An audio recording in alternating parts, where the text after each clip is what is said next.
¿Qué tal? Buenos días. Bienvenidos a esta nueva edición de Política y Poder a través de Vez Cable Televisión, Canal 3. Les saluda Pedro Paredes Vela. Los voy a acompañar, como siempre, en los próximos 60 minutos para poder un poco analizar esta situación que estamos atravesando, lamentablemente, en los peruanos en tiempos de inestabilidad política, que también impacta sobre la estabilidad económica que no tenemos hace muchísimo tiempo.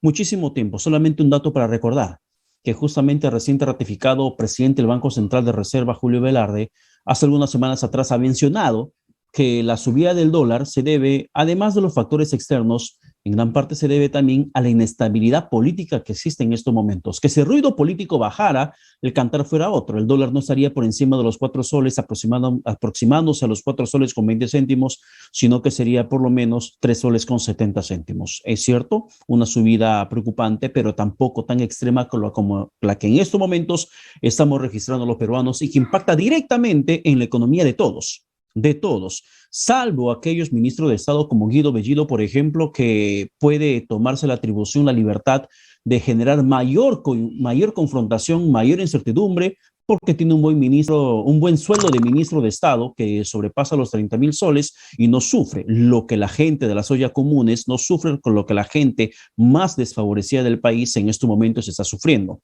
Si antes hacías tu mercado de semana con 100 soles, hoy capaz que esos 100 soles no te alcanzan ni para media semana o a lo mucho para 4 o 5 días, no te alcanza para la semana completa y eso racionando la alimentación. Esos son los efectos directos que, por ejemplo, causa todo ese ruido político y que lamentablemente en esos instantes pareciera ser que nunca va a terminar prontamente.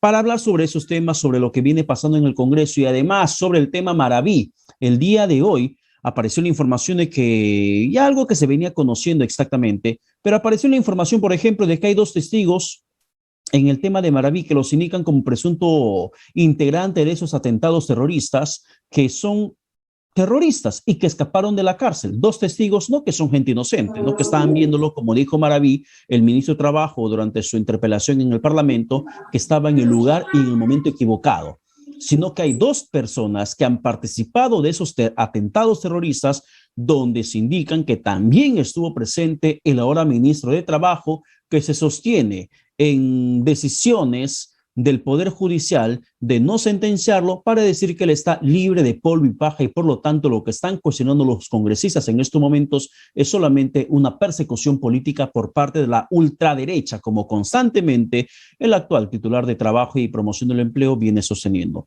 El congresista y almirante de la Marina, por cierto, Jorge Montoya, se encuentra con nosotros y él es integrante de la bancada de Renovación Popular, bancada que también ya tiene, entendemos, las firmas completas para poder empezar con su inminente censura. Congresista Montoya, buenos días, bienvenido a Política y Poder. Buenos días, Pedro, gracias por la invitación. Congresista, ¿ya tienen las firmas completas ustedes? ¿Alcanza incluso para censurarlo? Fíjese, las firmas las hemos sacado el día de la interpelación al terminar la sesión. Hemos llegado a 42 firmas, pero falta que se adhieran más. El asunto era el tiempo, simplemente que se levantó la sesión y los congresistas por las altas horas que estábamos en el debate se fueron retirando. El día lunes y martes vamos a terminar de conseguir las firmas de todos los que desean hacerla. ¿Ya? No hemos puesto límite a esto, vamos a recibir todo el que desee adherirse a esto, lo vamos a recibir antes de presentar la moción. Ya, 42 firmas para que presente la moción y esto ya sobrepasa lo que te exige justamente la norma, pero 66 para que lo puedan censurar. ¿Usted Sí cree que llegamos a las alcanzaría para 76. censurarlo? Sí, sí llegamos a ese número. Sí, entonces ¿Alcanzan sí, al filo o logran sobrepasar holgadamente? lo logramos sobrepasar. Por Ya. poco, pero lo sobrepasamos. ¿Y para cuándo sería más o menos, se estimaría el debate sobre la censura del ministro Maraví? Estamos pensando presentarla el día 7, la moción de censura. ¿Y el tema Bellido quedaría en stand-by? ¿O con Maraví finalmente cierran el capítulo y podrían concertar directamente con el gobierno o ya políticas de Estado? No, estamos viendo el tema de Maraví. El tema de Bellido es una serie de puntos acumulados en el tiempo que se verán después. Ya primero vamos a completar el proceso interpelatorio de Maraví, vamos a hacer la discusión de la censura y cuando tengamos cerrado ese caso, vamos a citar al ministro Bellido para que vaya a explicar al Congreso sobre las declaraciones que ha dado de diferentes puntos. Pero, congresista, ¿por qué el Congreso no tomó esa decisión al momento que el gabinete de ministros fue en búsqueda del voto de confianza?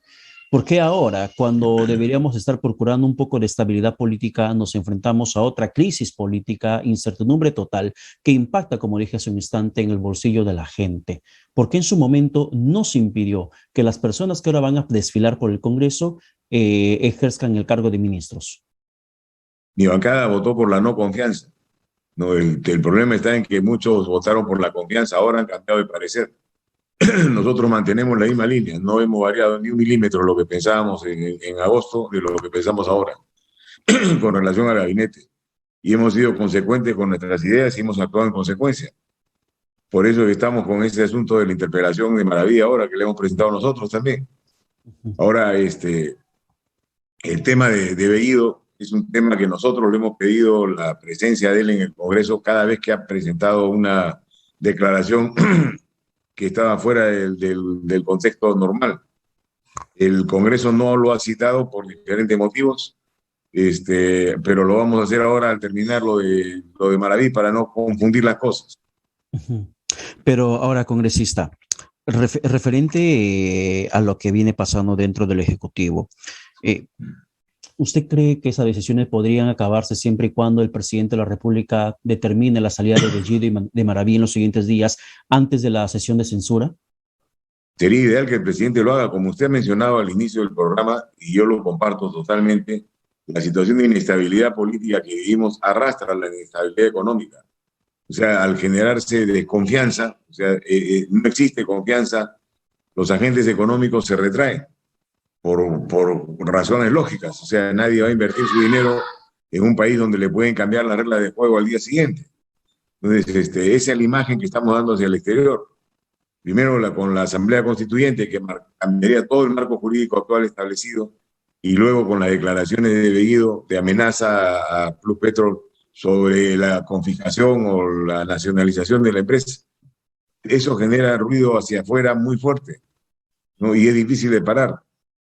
El presidente debería tener en consideración todas estas cosas que está haciendo sufrir al pueblo más de lo que estaba por su propia responsabilidad de gobierno. O sea, no existe acá factores externos, es el mismo gobierno que está generando este clima de desconfianza y de caos interno que va a permitir que está permitiendo que los productos alimenticios suban de una manera tremenda. El gas también, tanto que habla del gas, sigue subiendo. Entonces, no se puede vivir así. Si Claro, fuera por realmente eso le un mandatario pregunto, consecuente con sus por eso, principios, congresista, estaría le cambiando el pregunto, tiempo. ¿para ustedes este conflicto político entre legislativo y ejecutivo terminaría con la decisión del presidente Pedro Castillo de sacar a Guido Bellido y a Iber Maraví? Sacados ambos personajes, ¿ya podrían entrar a concertar mejores las políticas públicas? Quisiera explicarle algo, no estamos frenando el desarrollo legislativo del gobierno, por el contrario, estamos conversando una agenda común, independiente del problema que estamos tratando del cambio de gabinete. Seguimos trabajando por el pueblo. Somos los primeros que nos hemos preocupado por iniciativa del Congreso, la presidenta del Congreso hacia el Ejecutivo, de trabajar una agenda común que ya la estamos terminando. El día martes vamos a aprobar los puntos legislativos que consideramos necesarios. El gobierno lo va a ver y vamos a entrar en una coincidencia en los temas de emergencia para el país. Eso no se va a parar, independiente de lo que suceda con los ministros. Ahora, ¿qué va a pasar con el tema de Bellido si el presidente no toma la decisión en estos días? Porque hay varios exabruptos, como el propio jefe de Estado lo ha calificado, a lo dicho por Guido Bellido. Guido Bellido también hace poco nomás, el día de ayer, termina ratificando la intención de la renegociación del contrato y si no quiere renegociar Plus Petrol, el consorcio Camisea, van a nacionalizar. Pero luego sale el ministro de Energía y Minas, Iván Merino, a decir que eso no está en la agenda. No es la prioridad el tema de la negociación, sí, pero lo van a ver también y tampoco está dentro de la agenda el tema de nacionalización. El presidente pide la calma, dice que son exabruptos que ya han corregido. Dina Boluarte, la vicepresidenta, menciona que no entiende por qué Guido Bellido se adelanta escenarios que ni siquiera se debatían en sesión de Consejo de Ministros. ¿El tema Bellido es el factor que está dinamitando en estos momentos al gobierno? El tema del gas, para aclarar el tema, el presidente considera que debe renegociarse. No es Bellido.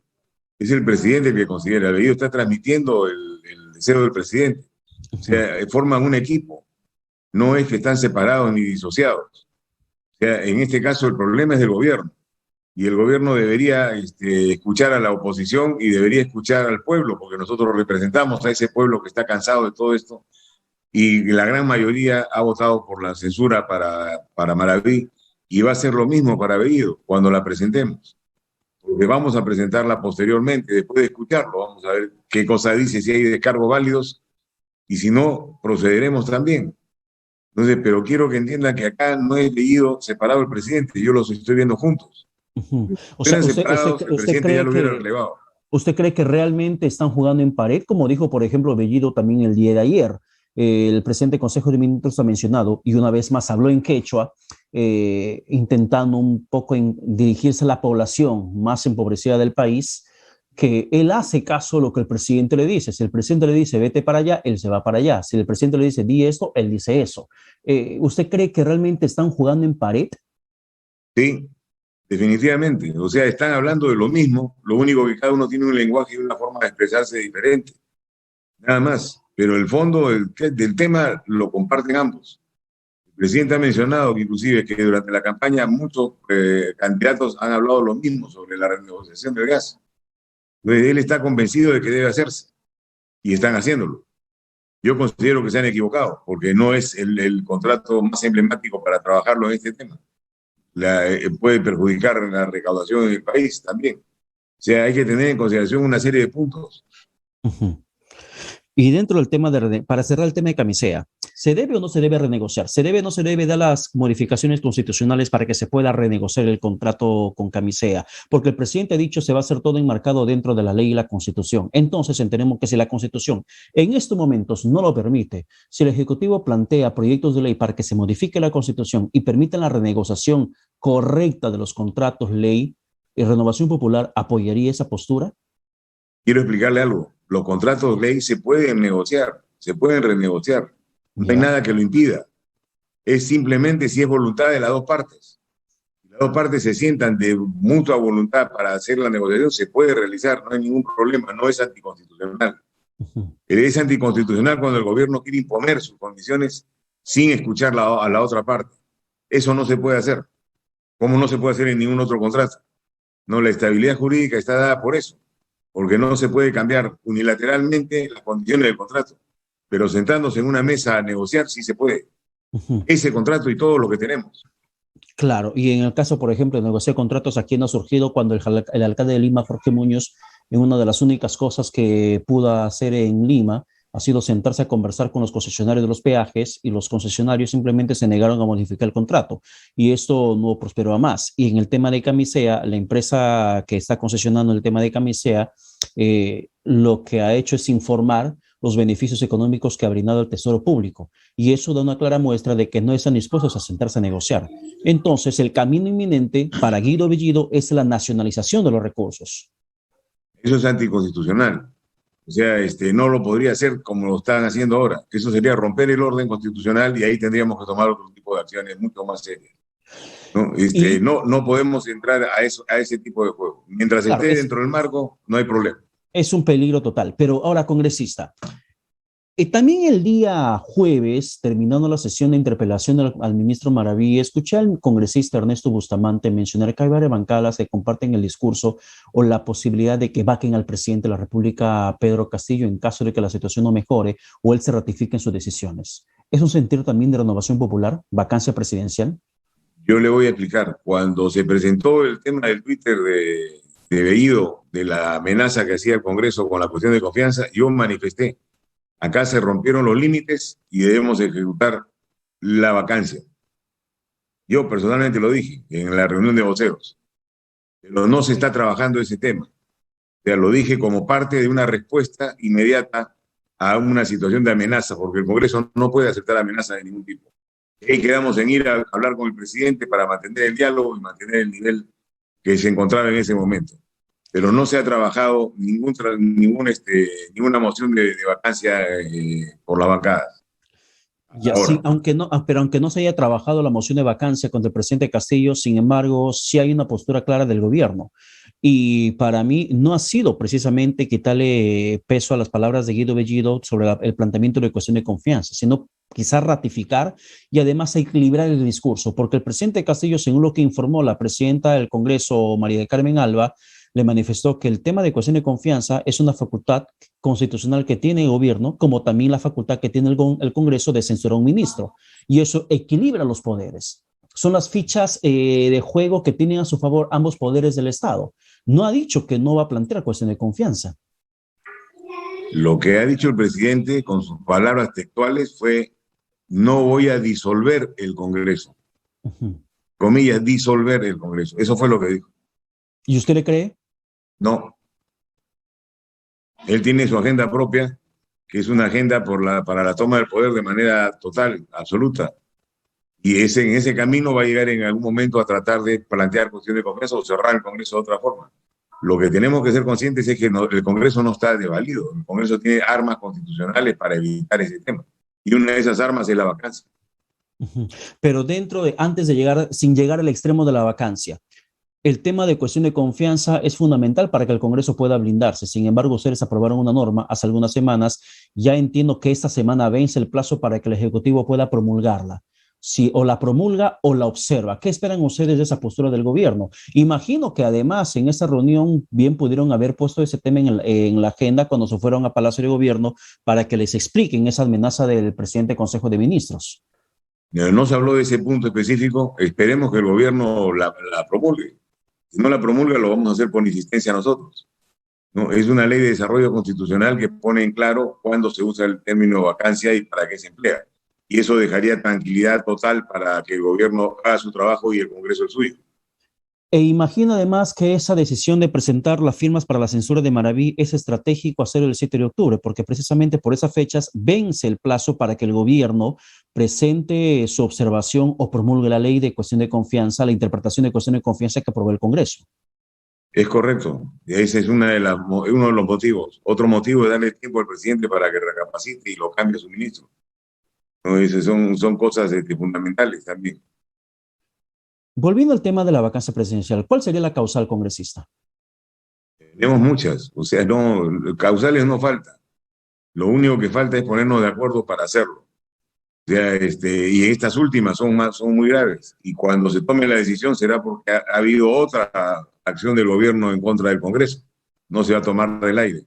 Entonces, el problema de la causal no es dificultad. Se van a encontrar, existen, y no tenemos problema en hacerlo. El asunto es encontrar el consenso. Congresista Montoya, ¿qué actos podrían ceñirse en la causal de incapacidad moral? Que entiendo yo sería el principal camino, el único camino en estos momentos para poder buscar una vacancia presidencial. Bueno, atentar contra la Constitución. Esa es una clara y directa. Si quieren empezar la nacionalización del Club Petro, eso es atentar contra lo que está en la Constitución. Está violando un contrato de ley. Por eso no se puede hacer de esa manera. Esa sería una de lo que estamos hablando, de los temas de ahora. ¿No? Hay muchas otras que se pueden señalar también al respecto. Pero si la nacionalización no se da, si la renegociación ni siquiera se puede dar, entonces, ¿cuál sería una causal como para decir que está atentando contra la Constitución? Sí, lo que le hablo del gas, sí, insiste en la nacionalización. A eso iba con eso. Insiste, esa es una causal. ¿No? La otra causal es la ingobernabilidad. El gabinete tiene dos formas de ver las cosas. Para el público, aunque pienso yo que es la misma de parte del presidente. ¿No? Tenemos para poder hacer un buen listado serio del tema. No quiero adelantarme a dar ahora las causas. ¿Cuántas bancadas coinciden en esa apreciación suya? No lo hemos visto. No hemos conversado este tema, por lo cual no le puedo decir cuántas coinciden o no. Pero es una posibilidad lo que estamos viendo que existe, así como también, por ejemplo, desde la posición del congresista Bermejo, él ha mencionado, ustedes presentan la cuestión de confianza, nosotros presentamos ustedes presentan la censura, nosotros presentamos la cuestión de confianza. Y además, para Bermejo no es descabellado hablar de disolución del Congreso de la República. es una posibilidad que además lo vienen manifestando de forma constante desde el oficialismo. ¿Por qué seguir haciendo añicos al país en el tema de estabilidad, congresista? No es nuestra responsabilidad, es el problema del gobierno. Bermejo es realmente uno de los más francos en su manera de pensar, porque hace lo que dice, ¿no? Y es definitivamente pues, cercano a los grupos que son manejados por Sendero Luminoso. O sea, tiene una acusación por terrorismo. O sea, Bermejo está en el otro lado de la línea, ¿no? Él nunca debió estar en el Congreso. Y ellos son los que están generando la inestabilidad, no el Congreso. El Congreso está buscando la gobernabilidad y está dando estabilidad al país. Es al revés. Claro, pero el discurso también en ese sentido también lo manifiesta el gobierno, pero yo le pregunto algo como No, ciudadano. los hechos dicen cómo son las cosas. Claro, cada uno tiene su propia interpretación, congresista Montoya, pero yo le pregunto sobre los hechos que en estos momentos también atañen a los ciudadanos. El tema de pretender vacar al presidente de la República, Pedro Castillo, por el tema de la intención de nacionalizar los recursos, ¿no es desoír a la población que está a favor de esto? ¿No es ignorar a la población que siente que las actividades económicas estratégicas que tenemos en el país no les ha favorecido en nada y les ha sucumbido más en la pobreza? ¿No es ignorar a esa población que reclama y exige cambios? Le he dado un ejemplo de uno de los puntos y después le dije que no quería seguir hablando de los puntos porque podríamos confundir a la población y generar errores. La población, el resultado de la nacionalización no es mejorar la situación económica de la población, es empeorarla. Por hacer eso no se va a bajar el precio del gas. O sea, a la población se le miente, no se le dice la realidad, no se le dice cómo son las cosas. Eso no va a solucionar la crisis económica, la va a acentuar. Automáticamente usted hace la nacionalización de una empresa y el resto de capitales extranjeros se va del país. A ver, estoy recordando un episodio fundamental en el tema de la población menos favorecida, donde, por ejemplo, Rafael López Aliaga, el presidente de su partido Renovación Popular, en su momento había mencionado que él incluso hasta casi como desearía que el dólar suba al precio de 6 soles para que la gente más pobre entienda del error que ha cometido. Ese discurso perverso no termina siendo mayor causa de problemas en el país, de ser un partido que irresponsablemente se está comportando y que esto probablemente también siga ocurriendo en el Congreso de la República con la bancada de Renovación Popular, de generar mayor caos y mayor incertidumbre, enfrentamiento con el Ejecutivo? No hay que mezclar las cosas. Eso fue un dicho que fue mal interpretado por la gente y ¿Ya? fue llevado a lo que dice usted, pero eso no fue lo que dijo. Lo que quiso explicar él es que cuando se genera inestabilidad económica por causas políticas como las que están sucediendo actualmente, los precios se disparan y la gente se queda peor de lo que estaba antes. Eso fue lo que dijo, no lo que va a hacer. Lo que está haciendo el gobierno es exactamente eso que dijo. El gobierno está generando inestabilidad económica para que la población sufra más y la población deje de creer en el sistema y después acepte cualquier solución que dé el gobierno. Eso es lo que están haciendo, esa es la estrategia comunista, de acá y en cualquier país. Estamos en ese camino y la perversidad es del gobierno al actuar de esta manera, porque lo que está generando es eso, más incertidumbre en la población, menos empleo, más hambre. Eso es lo que está generando el gobierno. Me voy a poner en rol de abogado del diablo. Sin embargo, hacer que la gente sufra más, perdón, es proponer una norma, un proyecto, un plan de la segunda reforma agraria como se está lanzando el día de hoy en Cusco, donde se está priorizando, por ejemplo, la agricultura familiar, se está priorizando a aquellos campesinos que en su momento en tiempos de pandemia han sido los más abandonados, que en tiempos de prepandemia, en la normalidad, han sido también tantas veces excluidos y priorizar a ellos como la población que suma más de 2 millones de personas, la población beneficiaria con esa segunda reforma agraria en el tema de agua, el tema de riego, es hacer que la gente sufra más. Tendría que leer la segunda reforma agraria que no la he leído para dar mi opinión. Sería irresponsable de mi parte opinar a favor o en contra. No la he leído, no la conozco, la segunda reforma agraria. Vamos a estudiarla y analizarla para poder dar una opinión que sirva para orientar a la población. Pero lo que le puedo decir de la parte agrícola es que el país es un país agrícola y nunca ha mirado hacia la agricultura. Se han generado siempre complicaciones en este terreno, sobre todo con los agricultores delante, los más pequeños, los que tienen pequeñas parcelas, que no les alcanza ni para sobrevivir lo que producen. Igual que en la zona del Brae, la gente siembra coca porque no tiene cómo diablos sacar sus cultivos afuera, porque no hay infraestructura. O sea, hay muchas cosas que se pueden arreglar sin necesidad de llamar segunda reforma agraria. Simplemente ejecutar las acciones de gobierno que deben hacerse para mejorar esas condiciones de vida. La infraestructura es una de ellas, es la básica, Sí. la elemental. Uno le da cómo producir a los agricultores, cómo sacar su producción. Eso es una tremenda ganancia para todos. Claro, Y eso por no lo ejemplo, están haciendo. Por ejemplo, le resumo un poco lo que significa esa segunda reforma agraria. Sé que no le he leído y de repente mis palabras no le va a bastar, pero le resumo en lo más corto posible. Que esta segunda reforma agraria, según la información del gobierno, incluye un nuevo esquema para la movilización y capacitación de los productores, así como la tecnificación e industrialización del agro nacional, mediante la entrega de créditos a estas unidades productivas que representan hasta el 97% total de las existentes en el país. Sobre esto, por ejemplo, Cumbia Agro se encuentra muy a favor. Entonces, por eso le insisto, entiendo que hay una situación de polarización, pero si comenzamos a ver los actos que el gobierno está haciendo, no todo termina siendo malo. En el tema de la población más abandonada que es la agricultura, los agricultores familiares, donde el kilo de papa te cuesta hasta 10 céntimos y esa gente solamente produce para sobrevivir, ¿no es importante también abocarse, sumarse esfuerzos en ese sentido? Nuestro programa de gobierno contemplaba las centrales de compra, justamente para favorecer al agricultor peruano, para que exista una central de compra que pueda comprar a buen precio a los productores, para que los intermediarios no manejen el precio de una manera brutal contra los agricultores. Eso está en nuestro plan de gobierno, o sea, sabemos cómo hacer las cosas y cómo mejorar las condiciones del agro, lo hemos considerado prioritario, inclusive. Cuando hablan de créditos para las unidades productivas, están hablando de palabras, ahí no están hablando de casos concretos. ¿Qué monto se va a asignar de crédito? ¿Cómo se va a verificar el empleo adecuado de ese crédito? Porque se ha dado para contrarrestar el cultivo de coca en el BRAE y no ha dado resultados. Eso que dice usted ya se usó durante el gobierno de Humala. Se asignó créditos a los agricultores de la zona del BRAE, pero no lo pudieron usar porque lo usaron para el diario. Al final el crédito terminó convirtiéndose en un ingreso adicional y no hicieron lo que tenían que hacer, porque la infraestructura que necesitan es responsabilidad directa del Estado, no de créditos que se le den. O sea, si no se pone a debate una reforma de esa naturaleza con gente que conozca el tema, va a cometerse graves errores y se va a perder millones de soles. Bien, solamente como un dato mencionarle que, por ejemplo, ayer se aprobó la transferencia de 400 millones de soles a favor del Ministerio de Agricultura para que se pueda fortalecer el Fondo Agroperú y de esta forma garantizar la inclusión financiera de esas poblaciones que precisamente se encuentran sujetas dentro de este plan de la segunda reforma agraria. Pero entendemos exactamente que eso, disculpe que lo interrumpa, eso que está diciendo se hizo para el BRAE, lo que estoy explicándole en el gobierno de Humala, con la mejor intención.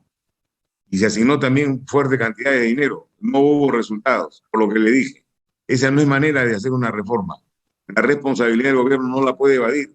Es hacer carreteras y industrializar la zona definitivamente, pero con inversión también del Estado y privada, para que los agricultores no tengan que verse preocupados por levantar el nivel y el valor de sus productos. Eso no lo están haciendo con esa reforma. Bien, Almirante Montoya, muchas gracias por la comunicación alcanzada aquí en Vescable. Que tenga buen domingo. Gracias a ustedes, Pedro. Buenos días. Buenos días también. Ha sido el congresista e integrante de la bancada de Renovación Popular, Jorge Montoya, conversando con nosotros esta mañana de domingo. Vamos rápidamente a la pausa. Regresamos con más aquí en Política y Poder.